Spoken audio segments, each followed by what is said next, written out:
वास्तविक सुख, पूर्ण सुख, सच्चा सुख प्राप्त करना ये हमारा अधिकार है। पर उससे पूर्व वास्तविक सुख के वास्तविक स्वरूप का ज्ञान अर्जित करना ये कर्तव्य है। कल यहीं पर हमने चर्चा को विराम दिया था। श्रीमद् भगवत गीता पंचम अध्याय भगवान कह रहे हैं अर्जुन से, बहुत सावधान होकर आप श्रवण करिएगा, समझने की बात है। भगवान कह रहे हैं सच्चे सुख का स्वरूप क्या है, कौन है सुखी। भगवान ने बताया है यहां संसार में किसको सुखी कहना चाहिए, कौन है सुखी। शक्नोति हैव यः सोढुम् प्राक् शरीर विमोक्षणात् काम क्रोधोद्भवम् वेगम् सयुक्तः स सुखी नरः।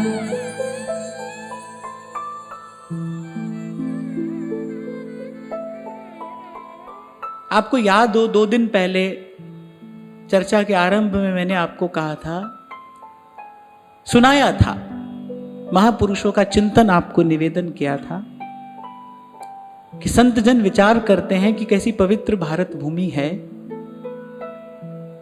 और हृदय की सब ग्रंथियों का छेदन करने में समर्थ श्रीमद् भगवत गीता, श्रीमद् भागवत जैसे दिव्य ग्रंथ हमारे पास में हैं। उसके बाद भी जीव की भजन में प्रवृत्ति नहीं होती। 2 ही कारण है, एक तो भगवान की माया प्रबल है और दूसरी बात मामेव ये प्रपद्यन्ते माया मेताम तरन्ति ते। जिससे प्रभु भजन कराएं, जिसको प्रभु सतपथ पर चलाए, जही राखे रघुबीर। वही चल पाता है, वही पहुंच पाता है। मैं कभी कभी चिंतन करता हूं तो ऐसा लगता है कि कैसा दिव्य ज्ञान हमें परंपरा से प्राप्त है। आप भगवत गीता खोलिए, आप भागवत का दर्शन करिए, आप श्री गोस्वामी जी की मानस को देखिए, संतों की वाणी का चिंतन करिए। देखकर लगता है कि देखो कितना सीधा, कितना सरल मार्ग तो है, कहीं भी कोई उलझन, कोई द्वंद्व है ही नहीं। कितनी समर्थ संतों की वाणी है कि वो कोई द्वंद्व, कोई संशय रहने ही नहीं देती।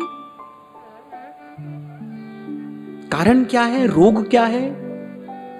कि मोह सकल व्याधि न कर मूला, तिन ते पुनि उपजहि बहु सूला।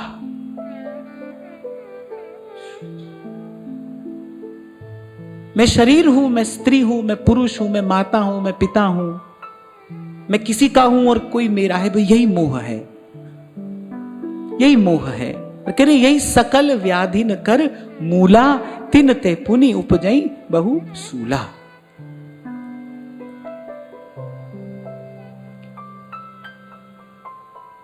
तो कह रहे हम यहां ये बात कर रहे हैं, भगवान कह रहे जो शरीर छूटने से पहले, जैसे कबीर जी ने कहा ना, जीते भेटिए।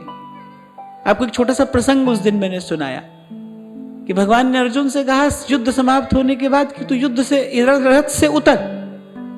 अर्जुन ने कहा नहीं, पहले आप उतरिए। भगवान ने कहा मेरे उतरने के बाद कुछ नहीं रहेगा, मेरे चले जाने के बाद कुछ नहीं रहेगा, मेरे चले जाने के बाद तो ये सब नष्ट हो जाएगा। जैसे ही शरीर से प्राण शक्ति विदा हो जाती है, क्या रहता है पीछे? जो कार्य करना है, जो काम बनाना है, वो जीवन रहते ही बनाना है। इसलिए कभी कभी मुझे लगता है कि जब अनधिकारी व्यक्ति शास्त्र की व्याख्या करता है तो वो व्याख्या नहीं, दुर्व्याख्या होती है। वो मति भ्रम उत्पन्न करने वाली होती है, वो दिशा भ्रम उत्पन्न कर देती है। इसलिए बहुत बल दिया है, जहां सब संतों ने, जहां भक्तों ने, जहां शास्त्रों ने गुरु की महिमा गाई है, वहां गुरु की महिमा गाते गाते गुरु के वास्तविक स्वरूप को भी बताया है। कैसा गुरु हो? सो गुरु करो जो साच दृढ़ावे, जो सत्य से परिचय कराने वाला हो। तो कबीर कह रहे ना, जीते भेटिए, जो काम बनेगा वो जीवन के रहते बनेगा। सो भगवान कहते हैं कि जीवन के रहते रहते जिसने काम क्रोध, अब बहुत ध्यान से सुनना, भगवान काम क्रोध पर विजय पाने की बात नहीं कर रहे। ट्राई करके व्यक्ति ये समझता है ना काम को कैसे जीते हैं। आपको YouTube पर आज खोलो, आपको सैकड़ों वीडियो मिल जाएंगे, अच्छे अच्छे लोग आपको सुना रहे हैं काम को कैसे जीते, काम को कैसे जीते, क्रोध को कैसे जीते। भगवान ने काम क्रोध को जीतने की बात नहीं कही है।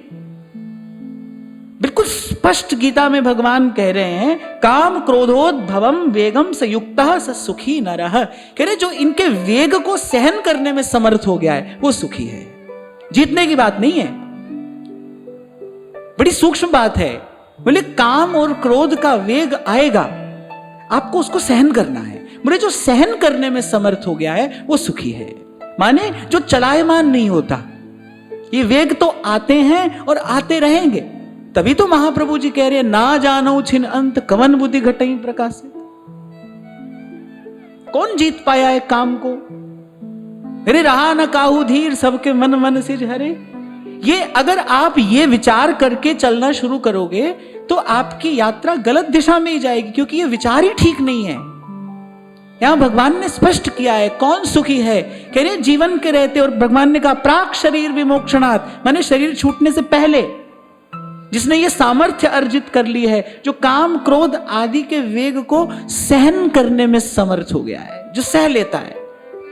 तभी सेवक जी ने भी कहा ना, सहत सहत बाढ़ है भगति। अब मुझे खबर नहीं कि मेरे को वो शब्द ठीक से याद आएंगे कि नहीं। कबीर जी कहते हैं मन चोर है और शरीर जो है बोले ये शाह है, माने ये सेठ है। बोले शाह को अपने बस में कर लो, माने शाह की वस्तु पर अपना अधिकार कर लो, चोरी का भय अपने आप दूर हो जाएगा। वो शब्द मुझे ठीक से याद नहीं है, मैं याद करके आपको बताऊंगा। यही बात कह रहे हैं, अरे शरीर छूटने से पहले जिसने सामर्थ्य अर्जित कर लिए। अब ये बड़ी सूक्ष्म बात है, बड़ी गंभीर बात है, इसलिए मैंने कहा आप ध्यान से श्रवण करना। भगवान ने नहीं कहा है काम क्रोध को जीतना है, कोई नहीं जीत पाया है। अरे एक बार विचार करो, एक क्षण को जो महादेव के हृदय में भी क्षोभ उत्पन्न कर देता है, एक क्षण को महादेव के हृदय में भी क्षोभ उत्पन्न हो जाता है, आप और मैं कैसे उसको जीतेंगे? कैसे काम क्रोध को जीता जाएगा? तो ना अपनी शक्ति व्यर्थ गंवाना, ना अपना समय व्यर्थ करना। भगवान कह रहे भाई इसके वेग को सहना। सहना माने कि जब काम और क्रोध का वेग आए तो शरीर को मन के साथ मत कर देना। कभी पहले भी मैंने आपसे कहा था, मन की मांग कौन पूरी करता है? मन की मांग शरीर पूरी करता है ना। अगर थोड़ा सा आपके जीवन में विवेक हो, थोड़ी सी आपके जीवन में शक्ति हो, इसलिए मैं कई बार आपसे कहता हूं ना भाई कि मन को नियंत्रित करने के लिए शक्ति चाहिए। दुर्बल व्यक्ति ये काम नहीं कर सकता है। जो अपनी शक्ति का अपव्यय करता चला जा रहा है, गलत देखता है, गलत सुनता है, मुख से निंदा करता है और दिन रात मिथ्या के चिंतन में रहता है, जो भीतर से बिल्कुल निर्बल हो गया है, वो कैसे मन को अपने अधीन करेगा? वो कैसे मन को नियंत्रित करेगा? उसके लिए शक्ति चाहिए ना। थोड़ा सा आपके पास विवेक हो, थोड़ी सी आपके पास शक्ति हो। और एक और बात का आप अनुभव करना कि कोई भी वेग आएगा वो ठहरेगा नहीं। ठहराते तो आप हो उसको, वेग नहीं ठहरता है। एक संत के मुख से मैंने बड़ी अनुभव की बात सुनी थी। वो बोले जब क्रोध आए कि थोड़ी देर रुक जाओ, अपने मन से कहो कि जो तू निर्णय लेने जा रहा है, जो तू कदम उठाने जा रहा है, वो सुबह की बजाय शाम को उठा लेना, शाम की बजाय कल उठा लेना। बोले बस इतना नियंत्रण अपने जीवन में ले आओ। और भाई आप मनुष्य हो, क्या इतना भी नहीं कर सकते? यदि इतना भी नहीं कर सकते फिर अपनी गिनती मनुष्यों में मत करो। संतों ने तो बहुत फटकार लगाई है, रोम रोम झनकृत हो जाता है कभी कभी संतों की फटकार सुन के भी, क्योंकि उसमें हित की बात है। कह रहे पशु का भी वर्ष में एक नियत समय होता है जब वो काम के अधीन होता है। कभी भी देखो किसी भी पशु का आप जीवन जाकर देखो तो एवरीथिंग इज पीरियोडिकल। उसका खाना भी समय पर है। हम लोगों की तरह नहीं, जैसे अभी गीता सत्र में मैंने कहा था ना, हम लोग क्या करते हैं, थोड़ा यहां खा लिया, फिर कभी खा लिया, फिर चलते फिरते खा रहे हैं। कुछ खाने का समय नहीं है जीवन में।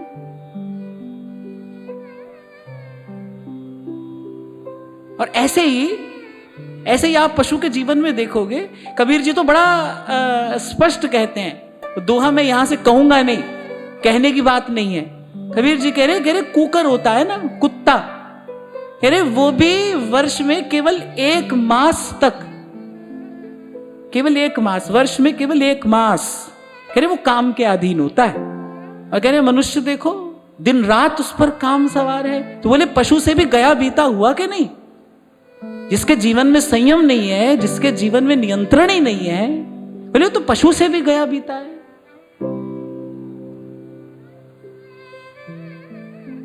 तो ऐसे मत कहो, ऐसे मत कहो कि हमसे भूल हो जाती है, बार बार हो जाती। भूल बार बार नहीं होती भाई, गलती बार बार नहीं होती, एक बार होती है, उसकी क्षमा है।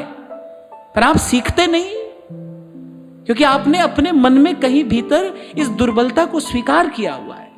और उस दुर्बलता को स्वीकार करने का कारण क्या है? क्योंकि विषय भोग में मन रस ले रहा है। कब तक लेगा? जब तक उससे बड़ा, उससे श्रेष्ठ रस कोई आप मन को चखाओगे नहीं। जिस शरीर से मन की वासना पूरी करने में आप सहयोग करते हो, उसी शरीर से मन की भावना पूरी करने में भी सहयोग करो ना। मैं बार बार आपसे कहता हूं, कभी नाम का आश्रय लो, कभी रूप का दर्शन करो, कभी भगवान की लीला कथा सुनो, कभी भगवान के धाम का आश्रय लो। इस प्रकार किसी ना किसी प्रकार मन को नाम रूप लीला धाम में लगाए रखना है, और ऐसी भक्ति करे बहुका। और एक और बात, ये बात मैं आपको अपने छोटे से विनम्र अनुभव से कह रहा हूं कि आप देखोगे कि धीरे धीरे सहनशीलता बढ़ती चली जाएगी। देखो मैं आपको सीधे सरल शब्दों में कहूं, दुखालयम अशाश्वतम, यहां तो जो आता है भाई दुख भोगता है ना? नानक दुखिया सब संसार, यहां तो जो आता है दुख भोगता है। भले कोई कहता रहे सुख दुख भोगने के लिए जीव आता है, नहीं, यहां सुख नाम की कोई वस्तु नहीं है, यहां नहीं है। यहां तो सुख भी दुख है, दुख तो दुख है ही, यहां तो दुख भोगने जीव आता है। देखो विषय ना भोगने में भी दुख है, उसमें भी एक पीड़ा है, उसमें भी मन में एक खींचातानी है। भोग लेने में भी दुख है। मैं आपको मोटा मोटा गणित बता रहा हूं, आप खुद इसका हिसाब लगाना और अपना निर्णय लेना। विषय ना भोगने में भी दुख है, भोग लेने में भी दुख है, ना भोगने में भी पीड़ा है, भोग लेने में भी पीड़ा है। पर ध्यान रखना, वो जो ना भोगने वाली पीड़ा है वो धीरे धीरे घटेगी, और वो भोग लेने के बाद वाली जो पीड़ा है वो धीरे धीरे बढ़ेगी। अब आपको निर्णय करना है कि आपको धीरे धीरे घटने वाली पीड़ा का चयन करना है या बढ़ने वाली पीड़ा का। पीड़ा तो दोनों तरफ है। संयम कोई सरल थोड़ी है। मैंने ही कहा था कभी आपसे, संयम क्या है? कह रहे एक युद्ध है अपने विरुद्ध। युद्ध में कोई सुख शांति थोड़ी होती है, कोई चैन थोड़ी होता है। युद्ध के क्षेत्र में योद्धा के लिए कोई मखमली बिछौना बिछा भी दे तो उसको चैन की नींद थोड़ी आती, क्योंकि अगले दिन लड़ने जाना है, और लड़ने जाना है माने मरने जाना है, पता नहीं लौटेगा कि नहीं लौटेगा। तो भाई आप संयम से रहोगे तो भी कष्ट है। शुरू में तो संयम कष्टप्रद ही है ना। गीता में भगवान कह तो रहे यत्तदग्रे विषमिव, बोले ये तो भाई जहर पीने जैसा है। संयम कैसा है? जहर पीने जैसा है। तो आपने नहीं किया अनुचित तो भी मन कष्ट पा रहा है, तो भी मन प्रसन्न नहीं है। कर लिया तो भी प्रसन्न नहीं है। पर ध्यान रखना कि वो जो संयम जन्य जो पीड़ा है वो धीरे धीरे कम हो जाएगी, धीरे धीरे आपकी सहनशीलता बढ़ती चली जाएगी। और फिर एक समय ऐसा आएगा, आप देखोगे, आप पाओगे, देखोगे कि सुख दुख आ रहे हैं और जा रहे हैं, और आप उनसे दूर कहीं अछूते खड़े केवल उनका आना जाना देख रहे हो, बस। और यही जीवन सिद्धि है, यही जीवन मुक्ति है। इसी को भगवान ने गीता में स्थित प्रज्ञ होना कहा है। यही जीवन सिद्धि है, यही जीवन मुक्ति है, यही मानव जीवन का परम फल है। सुख दुख से पार होने की कला कैसे आएगी जीवन में? सुख दुख से पार होने की सामर्थ्य कैसे आएगी? भाई सुख दुख को सहना सीखिए। कल समय हो गया था इसलिए मैं इस चर्चा को आगे नहीं बढ़ा पाया। जो मैंने आपसे निवेदन किया कि भाई सच्चा सुख हमारा अधिकार है, पर पहले जाननी है ना सच्चा सुख किसे कहते हैं। भगवान कह रहे हैं भाई जो सुख दुख में हिलता नहीं डुलता नहीं, जो अपने स्वरूप में स्थित रहता है, भगवान कह रहे हैं वो सच्चा सुखी है। सुख की कोई परिभाषा नहीं भाई। किसी के लिए क्या सुख है, किसी के लिए क्या सुख है। कोई किस बात से दुखी है, कोई किस बात से, कोई तन दुखी और कोई मन दुखी। अब दुखी तो है सब। तो यहां कह रहे हैं सुखी राम का दास। गुरु के चरण कमल मन बसे, गुरु के चरण कमल मन बसे, महाविकार तन ते सब नसे, महाविकार तन ते सब नसे। अभी दो दिन पहले की बात है, शायद माई मुझसे कह रही थी कि किसी ने कहा कि घर में कोई कष्ट आ गया है,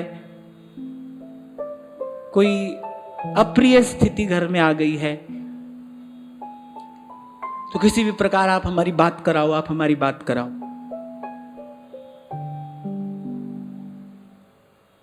देखो, मैं आज एक बात आपको बिल्कुल सीधी स्पष्ट कहना चाहता हूं।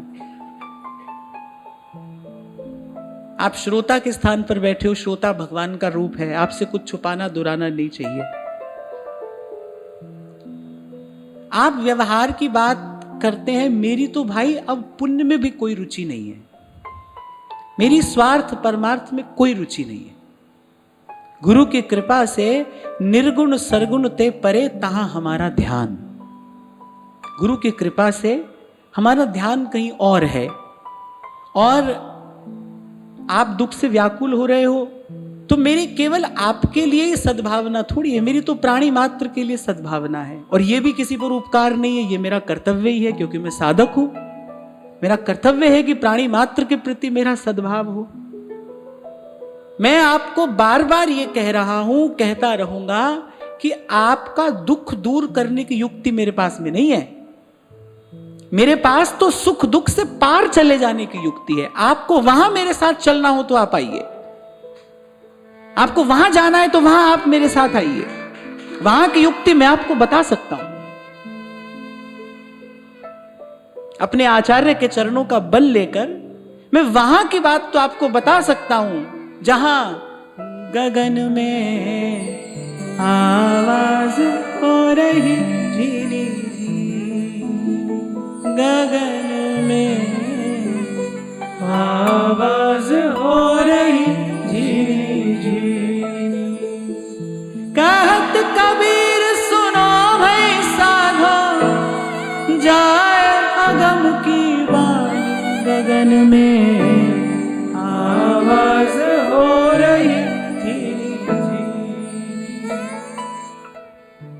और मैं बार बार आपसे कहता हूं भाई, आज मन लगा है तो लगा रहने दीजिए। ना जानो छिन अंत कवन बुद्धि घटई प्रकाशित।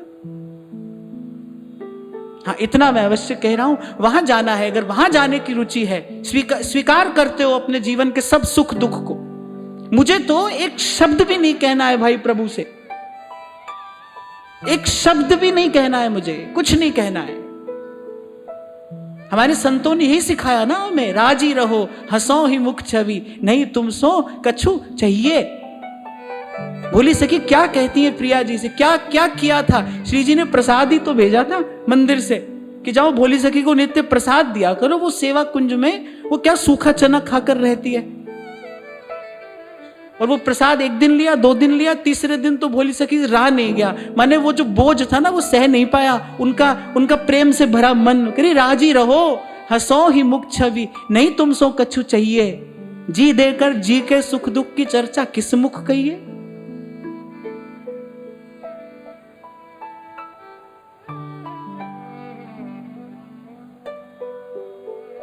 ये बात मैं आपसे इसलिए कह रहा हूं कि आप कोई ऐसी वैसी अपेक्षा मुझसे न रखना।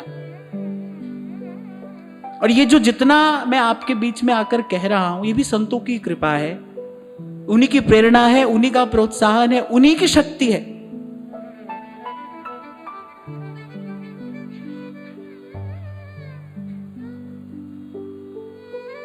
आप तो ये पूछिए कि भाई ये सुख दुख सहन कैसे करें। सुख आए दुख जाए, ना ना, ये गणित ये व्यापार मुझे नहीं आता है भाई। मेरे पास ऐसी कोई युक्ति नहीं है। मैं आपको कोई ऐसा आशीर्वाद दूं भी तो उसके मूल में मेरा कोई संकल्प नहीं है, कोई रुचि नहीं है, मेरी दूर तक कोई रुचि नहीं है। जो कुछ वर्ते सब तेरा पाना, जो हो रहा है वो प्रभु की इच्छा से हो रहा है, और जो प्रभु की इच्छा से हो रहा है उसमें मंगल ही मंगल है, उसमें आनंद ही आनंद है।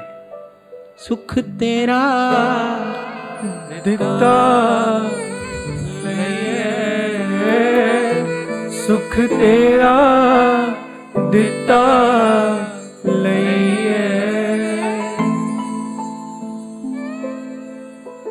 नाम ध्याए महासुख पाया, हर गुण गाए मेरा मन शीतलाया। गुरुपुर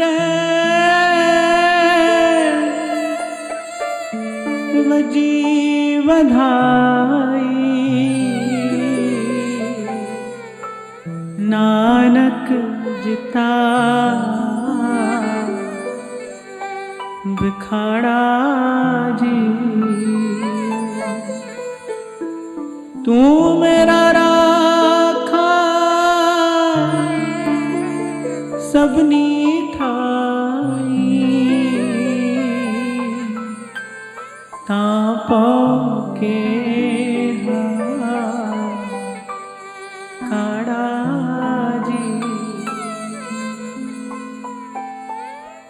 जब कभी पढ़ा था मैंने तभी बात समझ नहीं आई थी। 42 लीला में धूपदास जी कहते हैं तहां बोली बहु भाररी,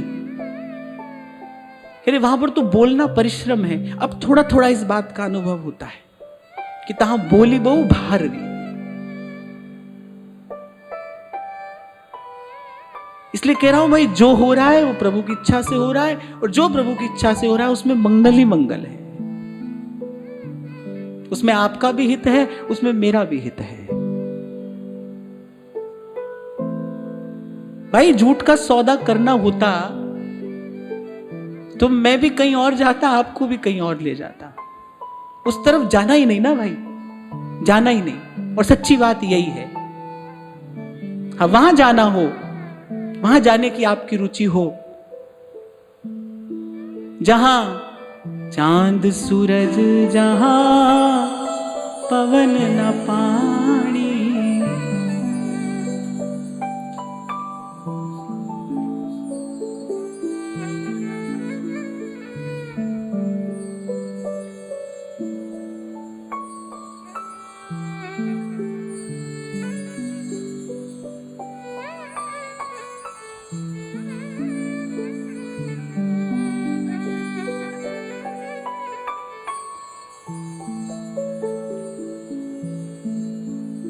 साईं की नगरी परम अति सुंदर, तहाँ कोई जाए ना। चांद सूरज जहाँ पौन न पानी, को संदेश पहुँचा, को संदेश पहुँचावे, दर्द ये साईं को सुनावे। नेहरवा हमको न भावे, नेहरवा हमको न भावे, नेहरवा हमको न भावे।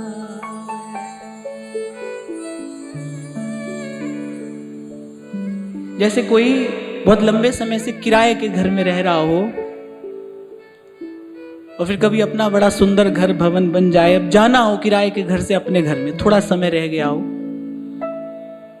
फिर वहां कोई कमी हो, कोई टूट फूट हो, कुछ भी हो, फिर आदमी उस ओर ध्यान नहीं देता है। भाई थोड़े दिन रहना है, अपने घर चले जाना है। ऐसे भाई अब यहां जो होता हो होता रहे, क्योंकि अपने घर जाना है। साईं की नगरी परम अति सुंदर।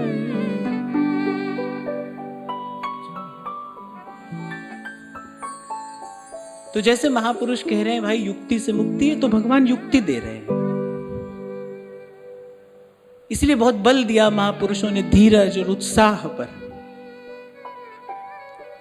कि धीरज भी बना रहे, उत्साह भी बना रहे, धीरे धीरे जीवन की सहनशीलता बढ़े। इसलिए एक बात कहकर मैं आगे बढ़ूं कि भाई काम क्रोध को जीतना नहीं है, सह लेना है। सहत सहत बाढ़े भगति। भगवान ने कहा भाई वही सच्चा सुखी है, जिसमें ये सहनशीलता आ गई है, जिसको ये सामर्थ्य प्राप्त हो गई है, वही सच्चा सुखी है। और ऐसे ही सुख को महापुरुषों ने पाकर फिर जीवन का वो रस पाया है। ये मानव जीवन की इतनी महिमा सब कह रहे हैं, सब गा रहे हैं, कोई तो इस जीवन का रस होगा ना, छिपा हुआ, दुरा हुआ। इसी विधि से लड़कर, झगड़कर, छीन कर, झपट कर, ऊंचे आसन पर बैठकर, मान प्रतिष्ठा पाके, छत्र चमर से सेवित होकर जीवन का रस नहीं पाया जाता है। कि ऐसे पाया है महापुरुषों ने जीवन का रस। कहो नानक सब तेरी वड्याई, कोई नाम ना जाने।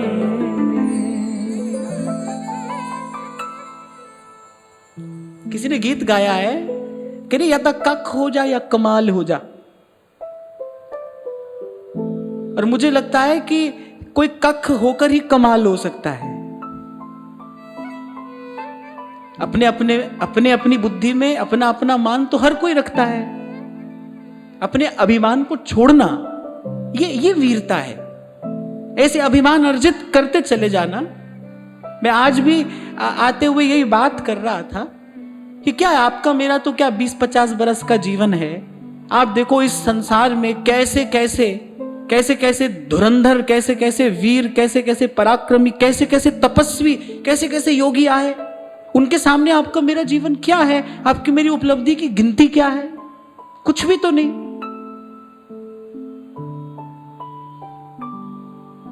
और इसी बोझ को सर से हटाकर कोई सुखी हो सकता है भाई। तभी व्यास जी ने कहा, व्यास आस हरिवंश की तिन्ही को बढ़ा। वो जो मिथ्या कर्तृत्व था, एक और रखकर व्यास जी कह रहे भाई अब सुख पाया है। और ये सुख भी किसके हिस्से का है? बोले गुरु के हिस्से का सुख है। गुरु के भाग्य का सुख हम पा रहे हैं। वृंदावन की कुंज में सदा रहत अनुराग। और महाराज बाणी में कहते हैं, हाँ मैं बंधन सतगुरु तोड़े, चित चंचल चलन ना दीना। चित चंचल चलन न दीना। हाँ मैं मार करऊं गुरु सेवा। हाँ मैं मार करऊं गुरु सेवा। जन नानक हरि रंग भीना। जन नानक हरि रंग भीना। सत्य ही तो है भाई। जब तक चित्त की चंचलता न मिटे तब तक उसका रूप झलके कैसे। और कल ही जैसे एक बालक ने प्रश्न किया, भाई मैंने बहुत प्रयास किया, कर रहा हूं, पर फिर भी अपने मन को विकार से बचा नहीं पाता हूं। अपने पुरुषार्थ से यही घटना तो नहीं घटती है। इसीलिए तो व्यास जी कह रहे हैं, भाई तिन्ही को बड़ भाग। ये तो गुरु के भाग्य से मिला है। इसीलिए कल आपसे कह रहा था कि स्त्री और पुरुष तो स्त्री और पुरुष के ही माता पिता होते हैं, हो सकते हैं। जीव की माता भी गुरु है, जीव का पिता भी गुरु है। वही जीव की जननी भी है और वही जीव का पालक भी है। इसीलिए सदा से गुरु की स्तुति इसी प्रकार की जाती रही है कि गुरु ब्रह्मा है, गुरु विष्णु है, गुरु देवो महेश्वरा। महाराज कह रहे हैं वाणी में, गुरु नारायण दयो गुरु, गुरु सच्चा सिरजनहार, गुरु तुठै सब किछ पाया, जन नानक सद बलिहार। यही तो कह रहे हैं महाराज, हूं मैं बंधन सतगुरु तो। कहां जाएगा वो जो जन्मों का अर्जित किया हुआ जो विकार है, वो जो कलुष है, वो जो कालिक है, कहां जाएगी? कौन लेगा उसको? तीर्थ में तो जाने से धुलती नहीं। जब तब से उसका समाधान होता नहीं। वो जो अंतर का कलुष है वो कहां जाता है, कैसे धुलता है? हित तो की जय कमल नयन सो, कमल नयन सो, कै हित की जय साधु संगति सो, साधु संगति सो, जावे कल्मष जी को, कमल नयन सो, कमल नयन सो। अच्छा, एक बात यहाँ थोड़ी सी समझने की है। कह रहे हित कीजिए साधु संगति सो, अरे निष्कपट भाव से साधु संगति की जाए। और कपट क्या है? स्वार्थी कपट है, स्वार्थी कपट है। जब तक देह से जुड़ा सुख आप चाहते हो और उसको पाने के लिए प्रयास कर रहे हो, तब तक अपने आत्म स्वरूप से आप कपट कर रहे हो। इसलिए आज चर्चा आरंभ की मैंने यही से। कल जहां मैंने चर्चा को विराम दिया था, भगवान कह रहे भाई सुख दुख से मुक्त होने की यही युक्ति है, उनको सहना सीख लिया जाए। कोई जड़ी नहीं है, कोई औषधि नहीं है, कोई तंत्र नहीं है, कोई मंत्र नहीं है। कोई बता दे आपको आपके मन की बात, भूत की बात, भविष्य की बात, बता तो कोई सकता है, लेकिन उससे मुक्त नहीं करा सकता है। याद रखना, कोई आपको जीवन में आने वाले सुख दुख की खबर दे सकता है, उससे मुक्त नहीं करा सकता है, मुक्त नहीं करा सकता है। सुख दुख से मुक्त होने की एक ही युक्ति है, सच्चा सुख पाने की यही विधि है। उनको सहन करना सीख लिया जाए, उनको सहन करने की शक्ति अर्जित कर ली जाए। और सहन करने की शक्ति कहां से आएगी? हमको तो इतनी बात समझ में आई भाई, ये सुख दुख को सहन करने की सामर्थ्य हरि के भजन से ही आती है। संतों का संग करते करते जब भगवान में प्रीति बढ़ती है, जब भगवान में अनुराग बढ़ता है, तो संसार में भी, व्यवहार में भी आप देखो ना, प्रेम के नाम पे व्यक्ति सब सह जाता है, सब कर जाता है, सब दुख सुख सह लेता है व्यक्ति प्रेम के नाम पे। ऐसे संतों का संग करते करते प्रभु के चरणों में अनुराग उत्पन्न हो जाता है। अच्छा, उससे कम में कितनी दौड़ भाग करते रहो। जीवन में बड़ा दुख आया, चारों तरफ दुख की लहरें उठ रही थी, कोई साधन नहीं था, कोई संपत्ति नहीं थी, कोई हमारी बात सुनता नहीं था, कोई हमारी बात मानता नहीं था, तब भगवान अच्छे लगने लगे। पर मैं आपसे बार बार कहता हूं भाई, दुख हमेशा नहीं रहेगा। अगर केवल दुख से भागकर भगवान के पास आओगे, दुख तो हमेशा नहीं रहेगा। फिर जब दुख चला जाएगा, फिर आप देखोगे भाव भक्ति भी चली गई, क्योंकि वो भाव भक्ति नहीं थी, वो कुछ और था, वो तो भय था, वो पीड़ा थी। यद्यपि प्रभु ऐसे जन को भी अस्वीकार नहीं करते हैं। कोई दुख से दुखी होकर भी आए, कोई संसार से पीड़ित होकर भी आए तो ऐसे जन को प्रभु अस्वीकार नहीं करते हैं। पर यहां तो बात हो रही है प्रेम की कसौटी की। अगर केवल दुख से घबरा कर आओगे, दुख तो नहीं रहेगा, दुख चला जाएगा। फिर जब दुख चला जाएगा तो आप देखोगे भाई अब भगवान के प्रति भाव भी वैसा नहीं है। तभी तो संत कह रहे हैं दुख में सिमरन सब करे, सुख में करे न को, जो सुख में सुमिरन करे, दुख काहे को हो।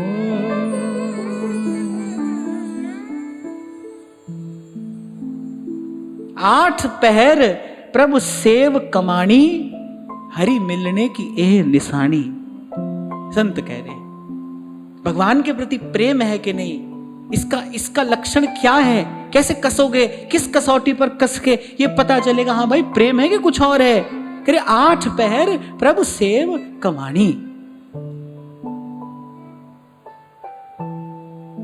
मन जाए नहीं कहीं इधर उधर, हो ही नहीं, इत उत चित्त चले नहीं, कबहू डारी प्रेम जंजीर।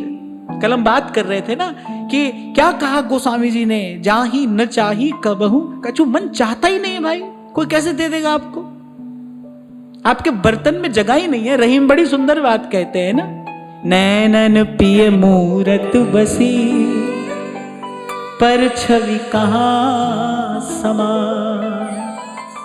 भरी सराय रहीम लख, पथिक आप फिर जा। ऐसे किसी सराय में जगह ही नहीं हो, कोई मुसाफिर आया है कि भाई कमरा है, बोले नहीं सब भरा है, लौट जाता है वो। ऐसे ही संसार का कोई आकर्षण कैसे खींच लेगा आपको अगर मन भरा है तो। अगर मन में प्रभु के अतिरिक्त कोई और इच्छा ही नहीं है, कोई कैसे खींच लेगा आपको अपनी तरफ। तो कह रहे हैं आठ पहर प्रभु सेव कमाणी, हरि मिलने की एह निशानी, हरि मिलने की एह निशानी। यही मैं आपको भी निवेदन करता हूं, भाई हमको कुछ कहना ही नहीं है तो कुछ नहीं कहना है। ये जो हो रहा है हमको इससे कोई शिकायत ही नहीं है, कुछ भी हो रहा है हमको कोई शिकायत नहीं है।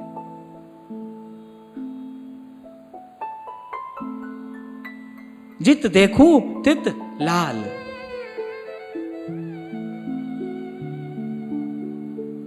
और आप ये ना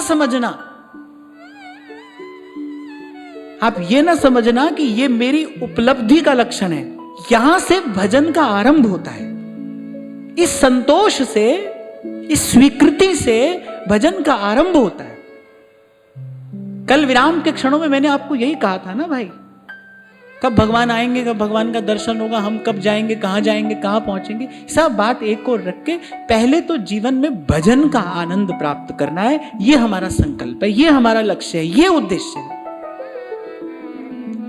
तो भजनानंद की दिशा में उठाया गया ये पहला कदम है। इसलिए मैं ये कह रहा हूं कि भाई हमको कुछ नहीं कहना है, जो हो रहा है सब अच्छा है। आप समझो कि महाराज जी तो बड़े सिद्ध हो गए, ना, ये तो साधक जीवन की प्रथम स्वीकृति है। ये ऐसा होना ही चाहिए,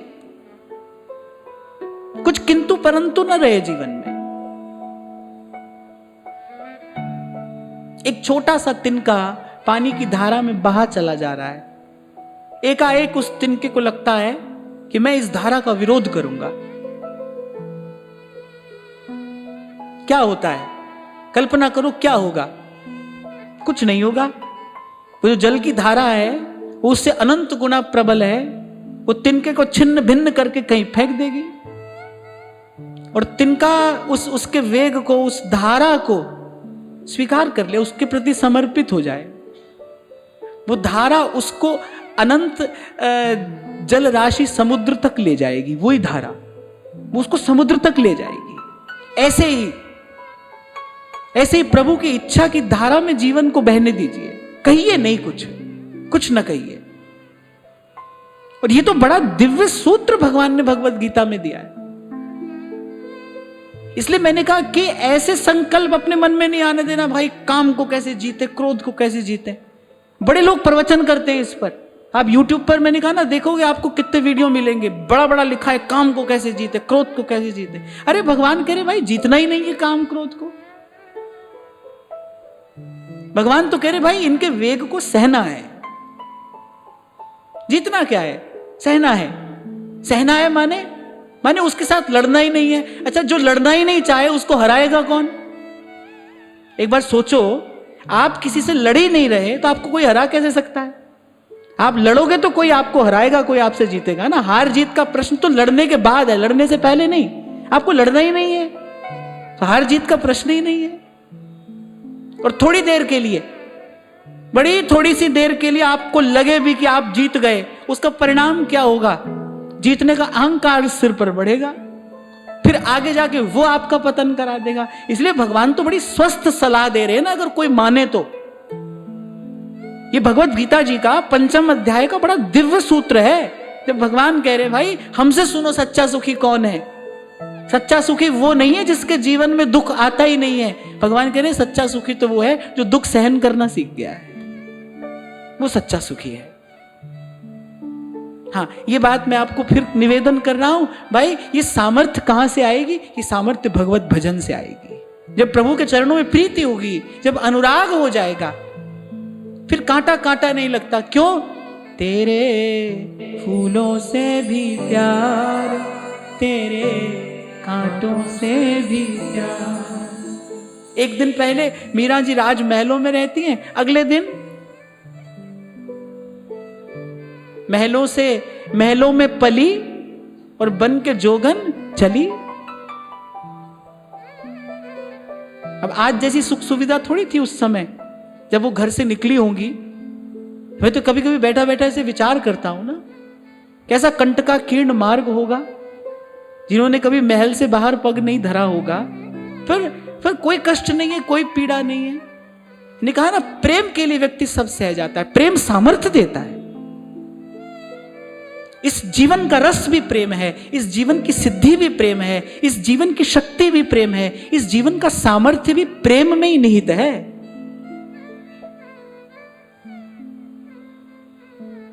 हित ही इस जीवन की सामर्थ्य है। आप इस बात का बड़े छोटे से स्तर से अनुभव कर सकते हैं। प्रयोग करिए, आप प्रयोग करिए। आपके आसपास 4-6 लोग रहते हैं, आप उनके हित का विचार करना आरंभ करिए, आप उनके हित की चेष्टा करिए। आप यदि उनके हित का साधन कर सकते हैं तो करिए। आप देखोगे आपके भीतर का दुख कम हो रहा है, आपके भीतर की प्रसन्नता भी बढ़ रही है, आपके भीतर की सामर्थ्य भी बढ़ रही है। प्रेम में ही जीवन की सामर्थ्य निहित है। प्रेम का सामर्थ्य पाकर ही मीरा विष पचा जाती है।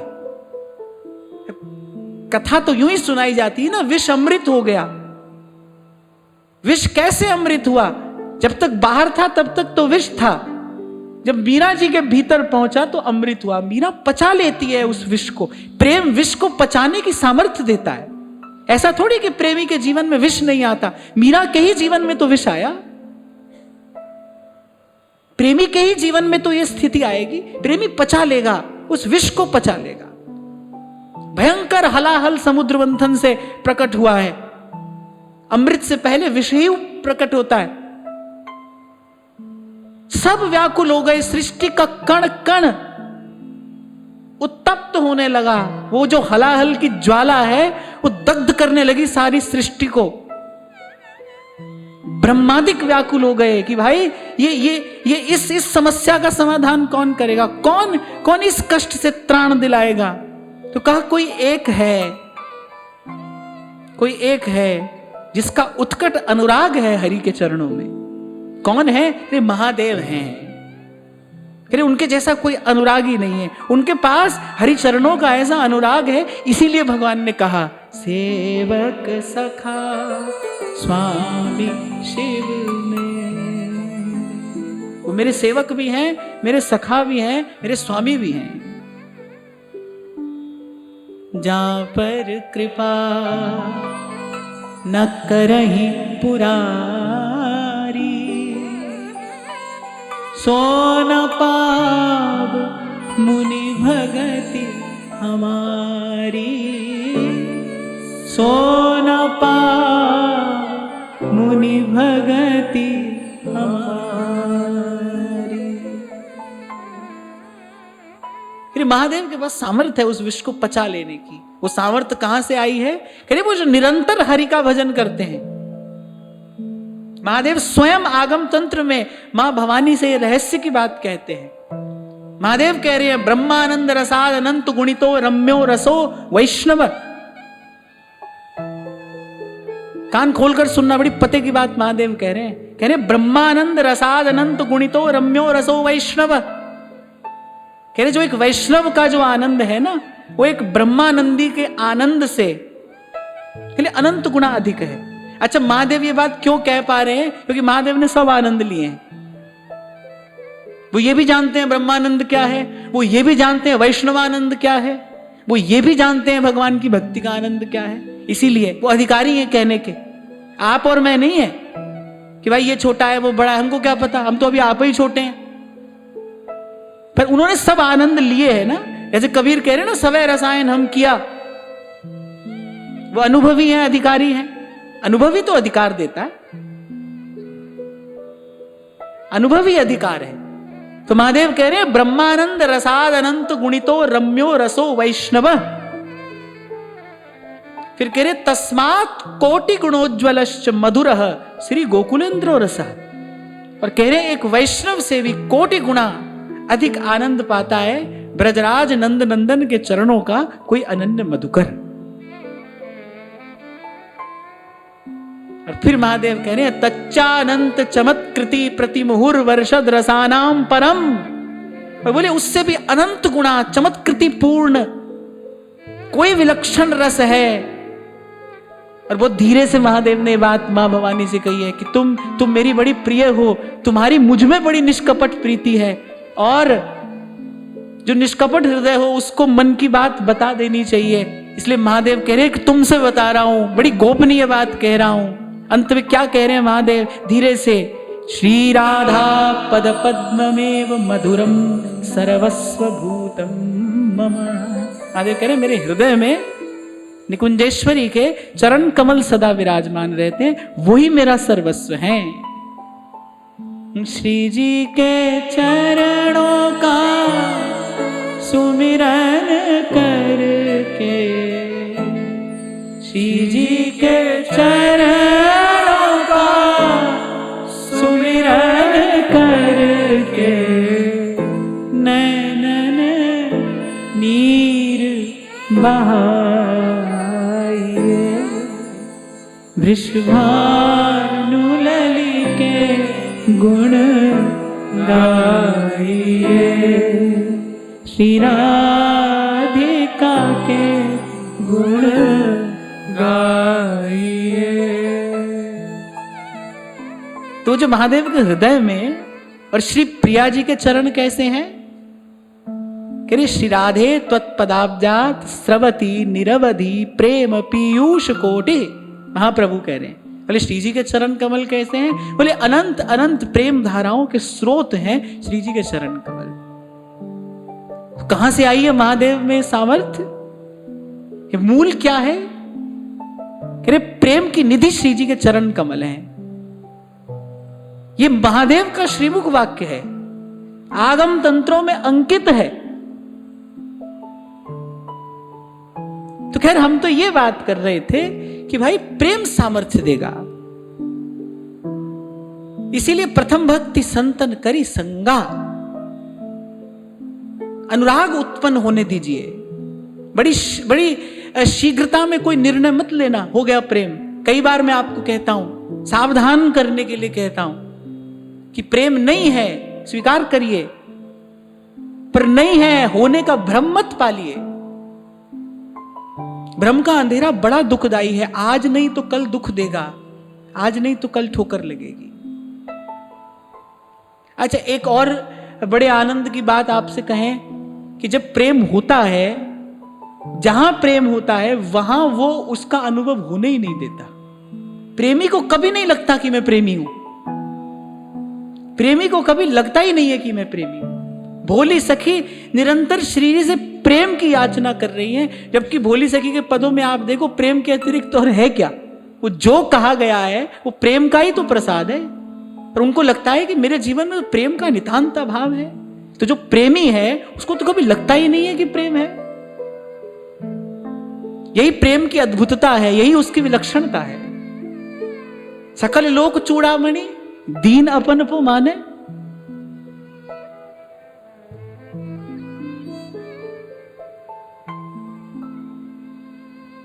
कह रंच प्रेम में अपन को हारत नवल किशोर।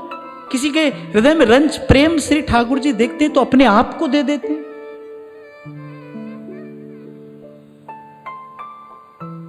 सुधा निधि में एक श्लोक श्री महाप्रभु जी कह रहे हैं कि जब कोई एक बार श्री राधा नाम का प्रेम भाव में भरकर उच्चारण करके मधुपति को सुख प्रदान करता है, तो लाल जी ये विचार करते हैं, भाई चलो इसके अनंत अपराध तो एक और हुए, पर इसने मेरा ऐसा हित साधन किया है, इसने मेरे को प्रिया जी का नाम प्रेम भाव में भरकर सुनाया है, क्या दूं मैं इसे।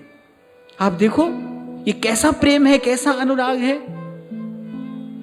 तो जो प्रेमी है उसको कभी नहीं लगता मैं प्रेमी हूं। वो सर्व समर्थ है।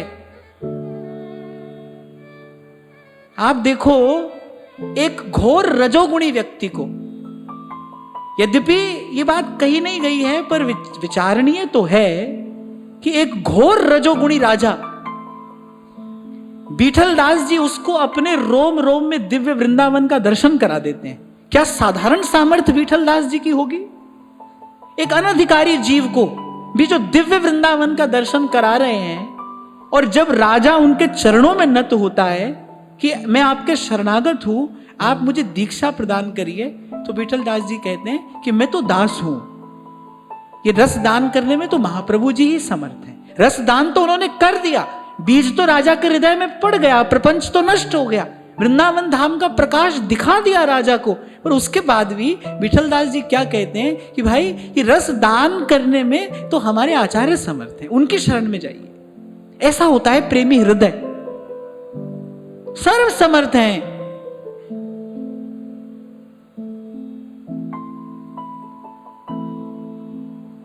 पर दृष्टि कहां है, प्रेम की दृष्टि कहां है, सतत निरंतर चरणों पर है। जैसे महाप्रभु कह रहे हैं ना, जागृत स्वप्न सुषुप्तिषु स्फुरतु मेराधा पदाब्जत छठा। तो ये जो प्रेम है, ये जो हित है, यही जीवन का रस है, यही जीवन का सुख है, यही जीवन का आनंद है, यही जीवन शक्ति है, यही जीवन सिद्धि है, और यही जीवन की वास्तविक सामर्थ्य है। इसी को अर्जित करके व्यक्ति सह जाता है सब कुछ। व्यास जी अपनी वाणी में कहते हैं, कह भक्त बिन कौन से हो अपमान। कह संसार ने जब अंगारे बरसाए अपमान के, कह भगवान के भक्त ही तो थे जो हरि के चरणों का अनुराग जिनके हृदय में उमड़ रहा था, बोले उस बल पे सब सह गए, किसी से कुछ नहीं कहा, किसी से कुछ नहीं कहा। जिसने कांटा मार्ग में डाला, पुष्प से उसको उत्तर देते गए। आप और मैं तो कथा कहानी कह रहे हैं ना यहां बैठकर, पर महापुरुषों ने भगवत कृपा का आधार लेकर ऐसा जीवन जिया। ये सामर्थ्य कहां से आती है, ये दिव्य विचार कहां से आते हैं। स्वामी जी शरणानंद जी महाराज कहते थे कि मेरा ये जो शरीर है, ये इस संसार रूपी बगिया की खाद बन जाए। ये दिव्य विचार कहां से आता है। क्यों नहीं आपकी मेरी बुद्धि ऐसा विचार कर पाती, क्यों स्वार्थ से आगे बढ़ ही नहीं पाते। कहां से आती है ये दिव्यता, ये सुंदरता, ये पवित्रता जीवन में। इसका मूल क्या है, हित है, हित। कल भी मैंने आपको कहा था कि भाई जो आपके आसपास है ना, बस वहीं से अपनी सामर्थ्य का सदुपयोग करना आरंभ करिए।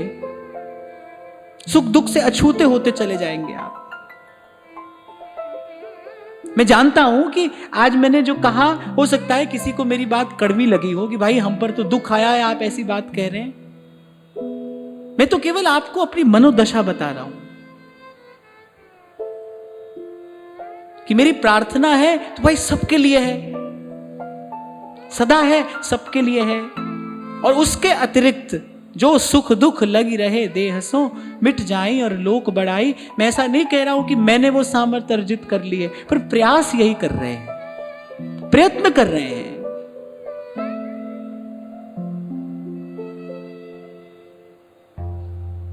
कि प्रभु से कुछ कहना नहीं है, और यदि कहना है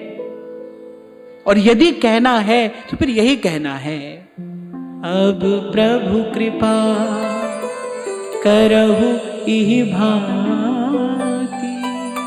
लाख लाख अवगुण है हम में भाई, लाख लाख अवगुण हैं, अनेक अनेक दोष हैं, अनेक अनेक त्रुटियां हैं। पर प्रभु जैसे भी हैं, आपके संतों की कृपा से आपके सन्मुख आ गए हैं। देखो, भक्त जो है या कोई भी जब प्रभु के दरबार में जाता है तो द्वार पर जाकर खड़ा होता है ना। सब कहते हैं प्रभु आपके द्वार पर आए हैं, आपके द्वार पर आए हैं। तो जब कोई द्वार पर जाकर खड़ा होता है, अब दरवाजे के बीच में कोई खड़ा हो, यहां पर आकर कोई खड़ा हो जाए, मान लो हम दरवाजे पे आकर कोई खड़ा हो जाए, तो मैं उसको क्या कहूंगा भाई या तो भीतर आकर बैठ जाओ या बाहर बैठ जाओ, बीच में खड़े मत रहो। ऐसे ही जब कोई भगवान के द्वार पर जाता है ना, तो ठाकुर जी भी कहते हैं हाँ भाई बताओ भीतर आना है कि बाहर जाना है, हमारे पास आना है तो भीतर आ जाओ,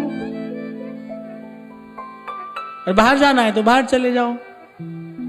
वो दोनों ही वस्तु देने को तैयार हैं। द्वार पर पहुंचना तो आसान है, पर द्वार पर पहुंचकर कहना क्या है। पहुंच तो दोनों ही गए थे, दुर्योधन भी पहुंच गया भगवान के पास, अर्जुन भी पहुंच गया। और सत्य तो ये भाई, दुर्योधन पहले पहुंचा था, अर्जुन पीछे आया था, दोनों ही तो पहुंचे थे। सोचो, दोनों को देने वाले तो कृष्ण ही हैं, दोनों को देने वाले कृष्ण ही हैं। अर्जुन ने कहा प्रभु मुझे भीतर आना है, दुर्योधन ने कहा मुझे बाहर जाना है। भगवान ने कहा भगवान ने दोनों की व्यवस्था कर दी। अर्जुन को अपने पक्ष में ले लिया, दुर्योधन को बाहर भेज दिया। हाँ, भगवान कहेंगे भाई द्वार पर खड़े मत रहो, आ गए हो यहां तक आ गए हो, तब यहां खड़े मत रहो, या तो भीतर आ जाओ या बाहर चले जाओ। और वो जो घड़ी होगी वहां संतों की सीख से काम लेना, संतों की समझ से काम लेना। बार बार वर मांगी हो हरख देहु श्रीरंग पद सरोज अनपायनी भक्ति सदा सत्संग। आप निरंतर सेवा सुमिरन मांगो तो सही, प्रभु सामर्थ्य देंगे। आप कहिए तो सही प्रभु से, आप सीधे सच्चे होकर प्रभु से इस बात की याचना तो करिए। और संत तो अपने अनुभव से कह रहे हैं भाई भगवान मिले हैं, इसका लक्षण क्या है, कब जानना चाहिए, कैसे जानना चाहिए प्रभु मिले हैं। 8 पहर प्रभु सेव कमाणी। बोले 8 पैर किसी ना किसी प्रकार से हरि हरिजन की सेवा में लगा है ना। हरि मिलने की है निशानी, हरि मिलने की है निशानी। सो व्यास जी ने कहा कि भाई गुरु की कृपा से चित्त की चंचलता मिटी और राधा वल्लभ श्रुति सुनो, सुमिरो कहो सुटे। राधा वल्लभ व्यास के एक गांठ सोहे। और फिर हम तो भाई सौभाग्यशाली हैं, क्योंकि हमारे ठाकुर जी का जो स्वभाव है उसमें एक विशेषता है, उसमें एक विलक्षणता है, एक अद्भुतता है। एक बड़ी आनंद की बात है कि एक बार, सिर्फ एक बार एक बार उन्होंने स्वीकृति दे दी आपको भीतर आने की, एक बार। अब फिर आप बाहर जाना चाहो, फिर आप नहीं जा सकते। फिर आप छटपटाते रहो, हाथ पैर मारते रहो, फिर वो कुछ भी करेंगे, लेकिन आपको बाहर नहीं जाने देंगे। इसलिए कह रहा हूं, प्रभु के द्वार पर जब जाते हो तो द्वार पर तो आपको बहुत देर नहीं खड़े रहने दिया जाएगा। प्रकृति द्वार पर खड़ी है ना, वो हटा देगी आपको। वहां पर संतों की सीख समझ से काम लेना। मन ना भी हो तो भी प्रभु से यही कहना, 8 पहर प्रभु सेव कमा। देखो, ये जो संसार के विषय में सुख बुद्धि है, यही बुद्धि की जड़ता है। ये जो हमारी सुख बुद्धि है ना संसार के विषय में, यही बुद्धि की जड़ता है, यही बुद्धि की जड़ता का द्योतक है। और बुद्धि की जड़ता क्या होती है?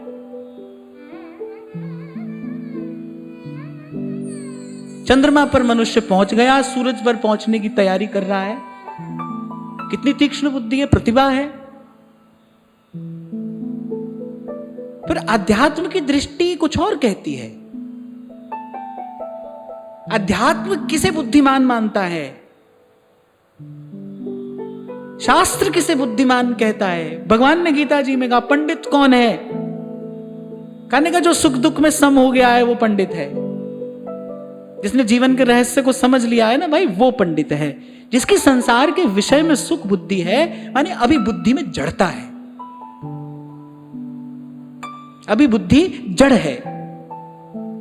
ऐसे होता है ना, कभी आप देखो कोई मूर्ख व्यक्ति हो, कितना भी समझाओ उसको बात समझ में नहीं आती। वो हाँ करेगा, हाँ करेगा, गर्दन भी हिलाएगा, सब करेगा, है वैसा का वैसा ही। क्या है, उसके पास ग्राहकता ही नहीं है। ये जो मैं इतना बल देता हूं एकांत पर, इसीलिए प्रातः स्मरणीय परम श्रद्धेय श्री स्वामी रामसुखदास जी महाराज ये बात कहते थे। और मेरा सौभाग्य है कि मुझे व्यक्तिगत रूप से सुनने को मिला। उन्होंने कहा था कि जिसके जीवन में एकांत नहीं होगा, बोले उसकी प्रज्ञा अशुद्ध हो जाएगी। वस्तु निकट होने पर भी उस वस्तु को ग्रहण करने की क्षमता नहीं होगी। धूल मिल जाती है जब पानी में, तो थोड़ी देर के लिए रख दिया जाता है ना, धीरे धीरे धूल नीचे बैठ जाती है, शुद्ध जल ऊपर आ जाता है। ऐसे ही ये जो भीतर धूल मिल गई है शुद्ध जल में, शुद्ध जल एक और हो जाए, धूल एक और हो जाए, इसके लिए है कि इसको शांत एकांत स्थान पर एक और रख दिया जाए। मौन, एकांत, स्वाध्याय, ये साधक के नित्य संगी हैं। इनके संग में साधन होता है। थोड़ा मौन हो, थोड़ा स्वाध्याय हो, और सच्चिंतन के लिए, क्योंकि जो आपने श्रवण किया है उसका चिंतन भी करोगे कि नहीं, सच्चिंतन के लिए थोड़ा एकांत हो। ये साधक जीवन के संगी हैं, ये साधक जीवन के मित्र हैं।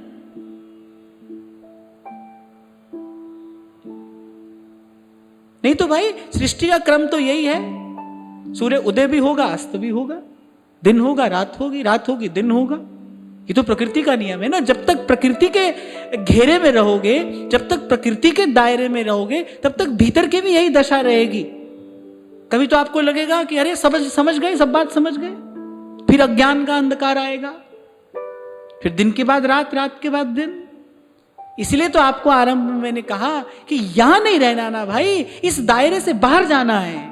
निर्गुण सरगुण ते परे कहाँ हमारा ध्यान, साईं की नगरी परम अति सुंदर, जहां कोई जाए ना वे।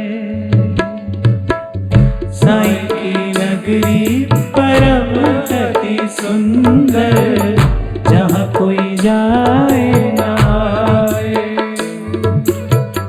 चांद सूरज जहां कौन न पानी, को संदेश पहुंचावे। चांद सूरज जहां कौन न पानी, को संदेश